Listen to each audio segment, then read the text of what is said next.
I'm here on the job site with Dale, who's a framing contractor. Hey, good morning. Dale traded up to Geico Commercial Auto Insurance for all his business vehicles. We're here where he needs us most. Yep, they sure are. We make it easy for him to save on all his insurance needs, all in one place, with coverage that fits his business and bottom line.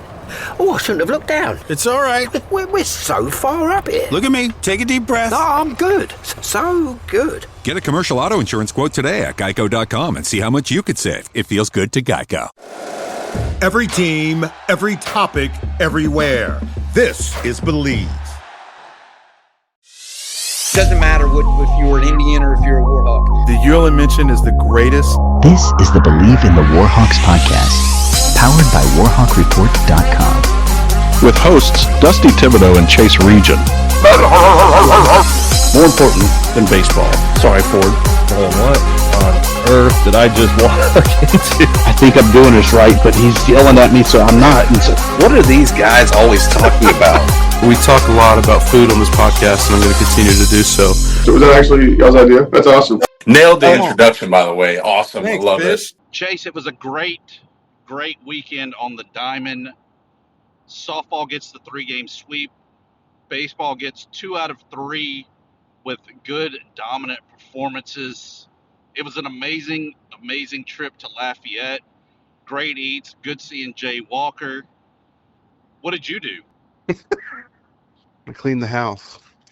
You are house husband of the year. You get a gold star. And you know what? I've just been, traveling a lot recently. Not like big travel, but just Tibbs, I think I'm just to the point to where a nice weekend at home is just cherished. But you didn't get to watch absolute Cajun meltdown in person, where I really thought that Friday night when the Warhawks won the first game, that Matt Deggs, their head coach, would not be with us on Saturday or Sunday or even come Monday. It was that was what was in the air? Dude, the fans were lividly pissed. There was At their own coach? Oh yeah. The program has fallen, and we are losing to Monroe. You got kind of slapped around. I mean, Saturday really got slapped around, but come on. And that's their bread and butter, right? Like they've always, from what I know, you can tell me if I'm wrong historically, or maybe this is just my time frame. They've always been good at baseball.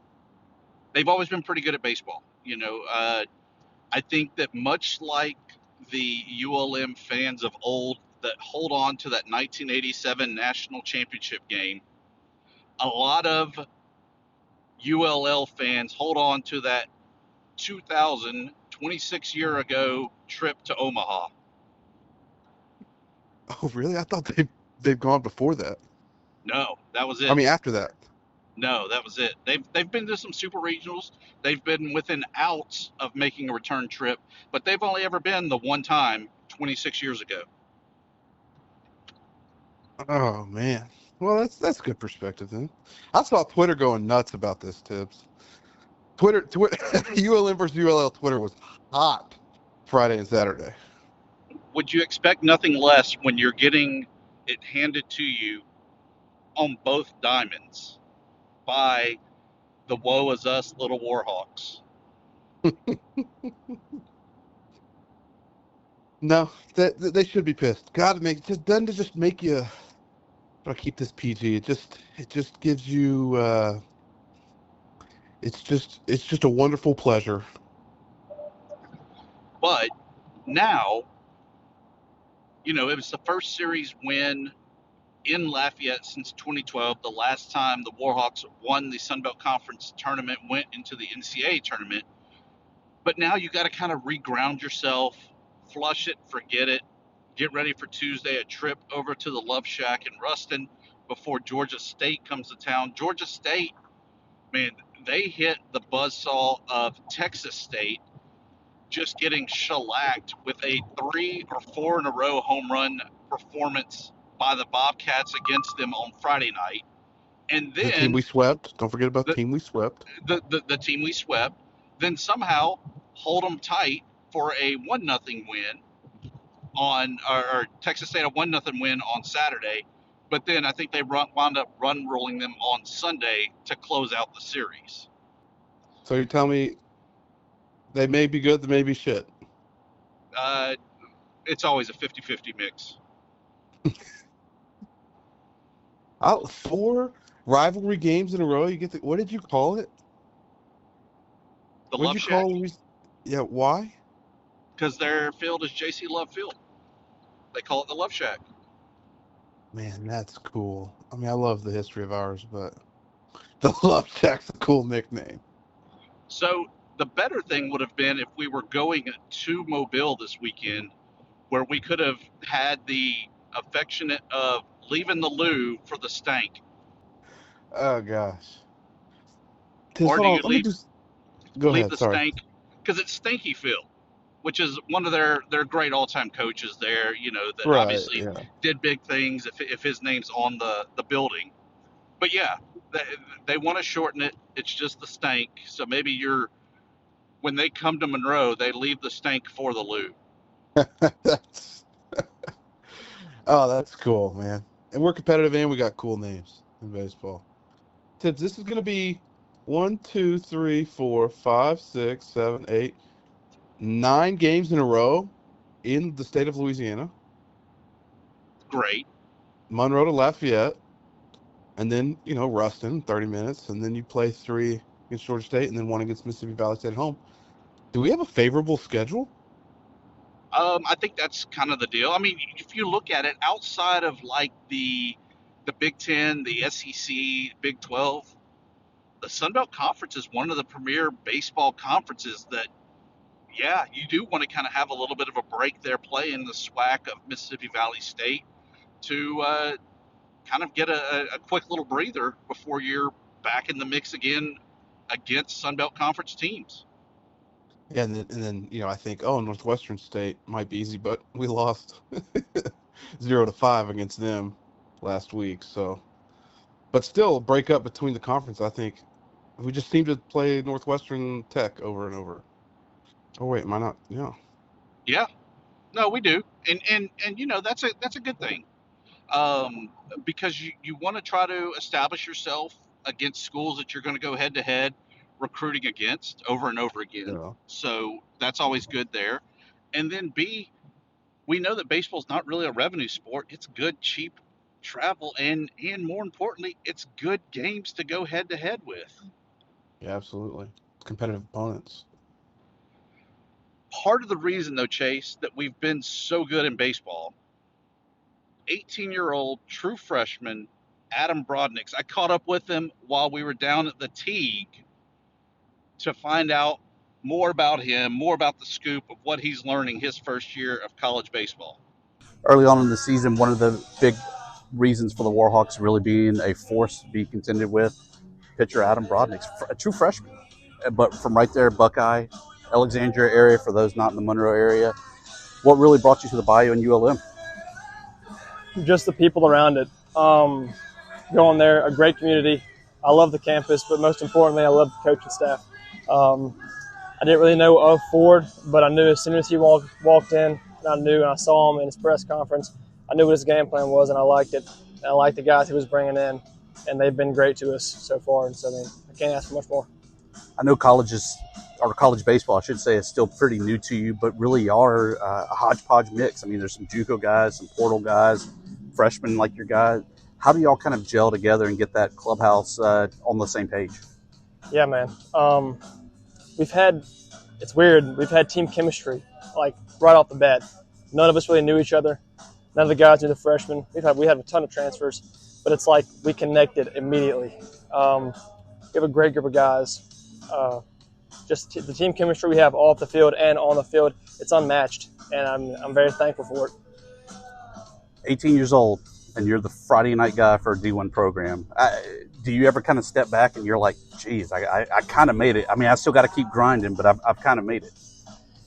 I mean, I guess I'm very grateful for it, and I thank God every day for the opportunities that He's given me. It's a surreal feeling. I come from a small school in a small town, coming here, but I couldn't have done it without the players and coaches around me. They've built me up, and they've made me who the pitcher I am today for sure.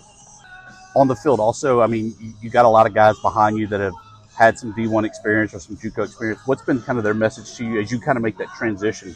Forget the success you had, but even making that transition from high school ball into college.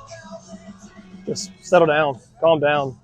Don't make the moment bigger than what it is. You know, I mean, before every outing, I mean, Jake Haggard, he's right there. He's talking to me. He's like, dude, you got this, man. He's like, just focus, be yourself, go out there, have fun. That's the main thing, just have fun. And then everything will go on from there. You know, I think one of the biggest things I saw on the X last night was, come on, man, we lost. And it's Monroe. What's it been like kind of having that chip on your shoulder at ULM this year, knowing that y'all are actually doing it, all right? I mean, y'all have well over 500 in Sun Belt Conference action, one of the best baseball conferences out there. Yeah, I mean, you got to love being the underdog, you know. Underdog is where it's at. But, I mean, we know what we are capable of for sure. And the guys around us, we know what we can do. The coaching staff, they have our backs. And the players and the staff as a whole have each other's backs. And we know what we can do. And so we're excited to go into every series and just play our guts out.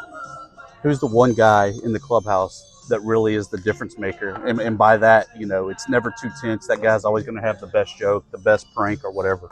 Oh, man. That's a tough question. There's a bunch of guys that are like that. We have some funny guys on the team. Owen McCoon, he's one of the guys that sticks out to me. Kanan Clayton, J.C. Dermody, Brant Corley. I mean, those guys, obviously I don't hang out with the hitters as much as I do the pitchers, so, I mean, I'm a little biased there, but, I mean, there's some funny dudes on the staff that always lighten the day, lighten the mood. Are pitchers really as weird as everyone makes them out to be? No, I mean, maybe a little bit, but, you know, it's fun. It's funny. They lighten the mood. They lighten the mood for us, and so, I mean, it's a great clubhouse and a great staff to go into every day. You know, you enjoy hanging out with them, and so you can't ask for much more. You're a regional guy, obviously not a Monroe guy, but Chase always asks everybody, what's your go-to eats in Monroe? Where do you got to go eat? Go-to eats. I'll tell you what, I just went and had Crawfish City for the first time. That was good. Crawfish City was good. I go to Crawfish City. I go to I'm a big Mexican food type of guy, and so Abuela's right there beside the school, right there. Catahoula's is good. I'm a big Sonic guy. I go to Sonic pretty frequently. That's a sign that you're from Central Louisiana when that makes the list. I go to Sonic pretty frequently. Love me their sweet tea and some cheese sticks, man. It's really good. Yeah, those are my main points right there. Awesome. Well, Adam, I can't thank you enough. Looking forward to seeing how the rest of the season shakes out as we look forward to Montgomery. Yes, sir. Sonic tips. I mean, I think we got to do better in recruiting. I think this is a Ford issue. I think it's Ford Pemberton's fault. I'll go on record to say that that's what we're going with. Chase, he went to Buckeye. All right, that probably is fine dining when you have a styrofoam cup with pieces of fruit in it. It's not plastic. The styrofoam really elevates it. Exactly. But let me tell you something, Chase. The food review, because of course we're in Lafayette and hanging out with jaywalkers, so you know it's going to be good eats. Mm-hmm. We went to T. Coon's, great breakfast place that I love. It was what I have, a big hamburger patty with grilled onions, cheese, grits, scrambled eggs, and homemade toast. Jeez, really working on that cholesterol, aren't you? Easy there, Doc. And then I couldn't do breakfast in the morning, 2 mornings in a row there with him and Walker, so I had to meet up a buddy of mine that ironically shows up wearing a Louisiana Tech shirt. So, yes, I hold that against him. Bold choice. We went to a place, Parish Biscuit Company, Chase, and let me tell you, I want to move to Lafayette because of this place. Think of Delta Biscuit Company that's in South Louisiana. Love DBC. It's a real bold statement, though, putting those on the same level. Fresh made biscuit with a huge chicken tender on it, sausage gravy on top of that, some cheddar corn grits that had like some peppers and onions and stuff like that diced in it, and then the good old breakfast potatoes. Dude, I'm miserable. It's a long drop back, huh? It is a long drive back after 9 innings of baseball, and that was from breakfast on Sunday morning.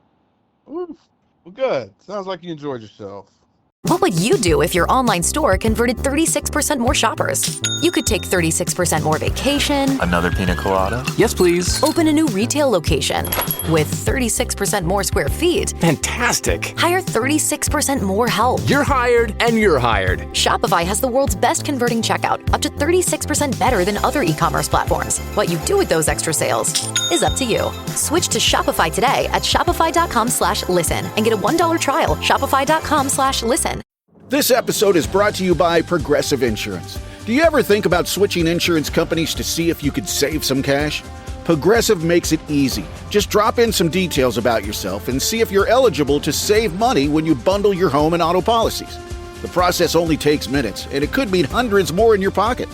Visit Progressive.com after this episode to see if you could save. Progressive Casualty Insurance Company and Affiliates. Potential savings will vary. Not available in all states. Tibbs, I just have to say, I'm sorry. You know, we're doing a mobile episode. We haven't done. I don't know if we've ever done one, you and me, but I just assumed since you're the one driving and I'm the one stable internet, that yours would mess up. And me That's a fair assumption. And me being the genius I am, I didn't realize my phone was at 2% when we started. So my phone. So that is, I thought that it was the Will Wade effect, that he was trying to keep me in Louisiana, because it dropped as soon as I crossed into Texas. No, you sound great. It's just that was just the professional that I am was uber prepared. And oh, you know, it's spring ball also. Heard some good things there about the drills. Maybe Aiden Armenta not looking so good as the quarterback, but not necessarily bad to fall from graces all the way down the depth chart. Austin Carlisle, a little rust, taking a bunch of snaps, so maybe he too is not where he needs to be this spring. Bryson Kimbrough, though, has looked really good, as has Landon Graves. So I think that the quarterback race is going to be pretty wide open through this spring.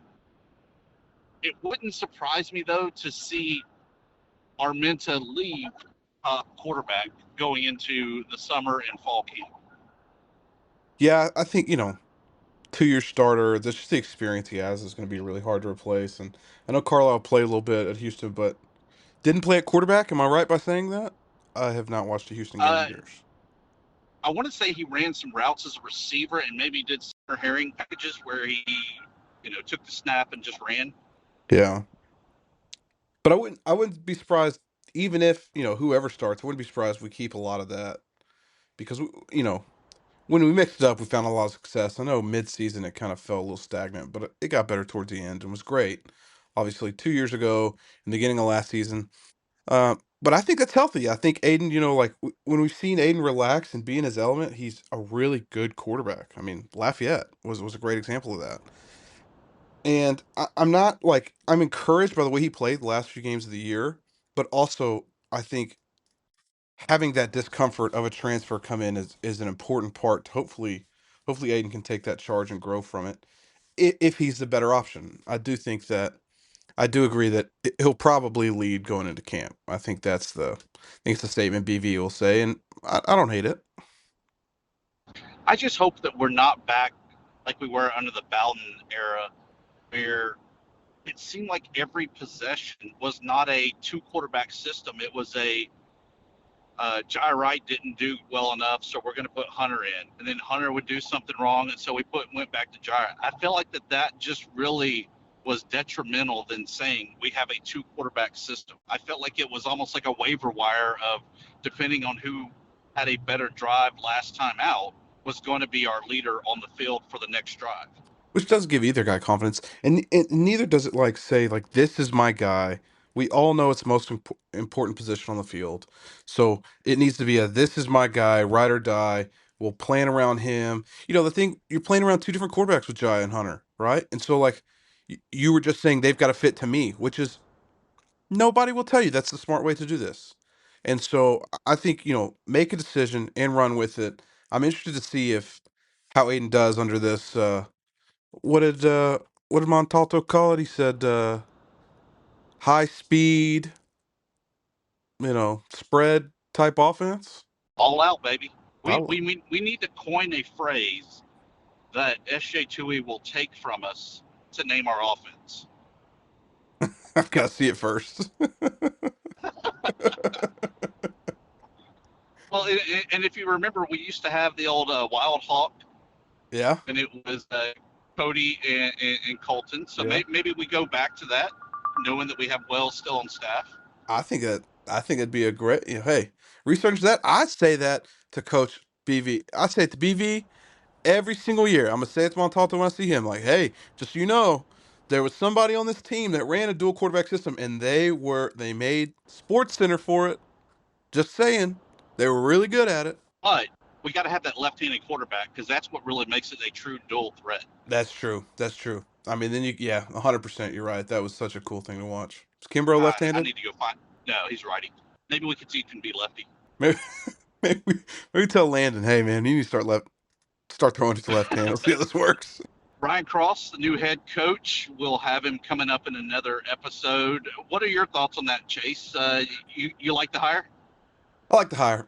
From the beginning. I think he's inheriting in all. I know some people try to spin this, but he's inheriting a really rough spot right now, and he's known for his recruitment, and so he's gone off other places, but still understands what position he's in. You get what I'm saying? Like he can see he's removed enough that he's seen it other ways, and so he doesn't get down or have any apathy about it, which I think is sometimes a problem. And seems like a nice guy. He's just too big for me, to be honest. He's too tall. I like the hire. I think a lot of people were not necessarily happy with it. Of course, throwing out there that it was a ULM retread and that it was not necessarily the better option when we could have had Donnie Tyndall. I don't think that Donnie Tyndall would have cared as much as Ryan Cross does about ULM and about righting the ship. I think Donnie Tyndall would have wanted ULM to win really big next year, so the year after that he could show, look, I did it at one of the worst places in the NCAA. Now give me a P4 job again. Yeah.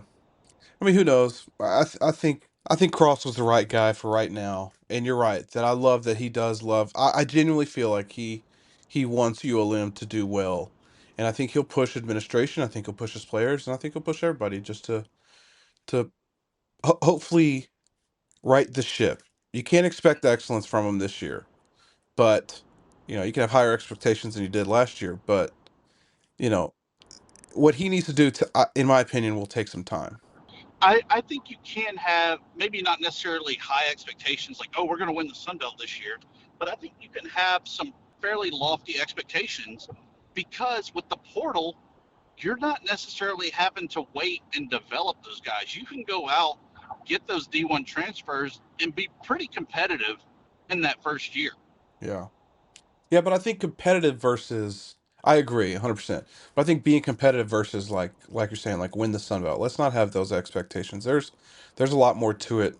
I think I think players is probably 80% of it, and the rest of the 20, they've really got some things to work on. So on that note, though, Chase, what are the expectations? Like, what would you say when we're talking in April of next year of 27 for us to say, man, that was a good basketball season? And I'm talking men's basketball, of course. I think, honestly, Tibbs, I have 10 games in my head, like just win 10 games, but probably a little more than that. I think, don't be bottom 2 in the Sun Belt and win a game in the tournament. I think that's fair expectations for him to show that things are going the right way. Yeah, I think that's pretty realistic, right? Maybe try to get out of the Tuesday. Maybe you're starting on Wednesday, just meaning that you're out of that bottom 4 even. Right. But we've seen even this past year where, yeah, Troy won the conference, but based on all of the tiebreakers, you had somebody like Arkansas State that was one of the better teams in the league that fell all the way to a 6th seed just the way all the tiebreakers worked.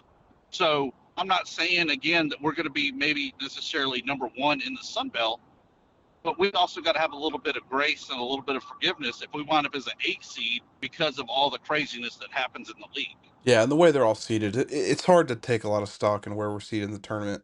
But, because I think you really top or bottom and the rest kind of gets jumbled by a game or two, So I completely agree that if you can get towards that middle and when you win a game in the tournament, I think that's a fair goal. I'm sure he'll be shooting a little higher. I hope he is, but I think as a fan, I wouldn't be upset if that happened. No doubt. And the other thing that we need to do, we got to have somebody on the Sun Belt All-Conference team.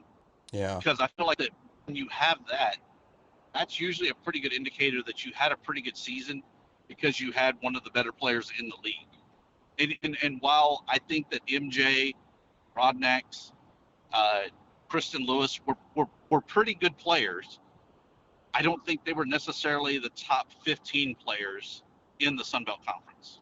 And that's really what you're saying whenever you're an all-conference performer. Right.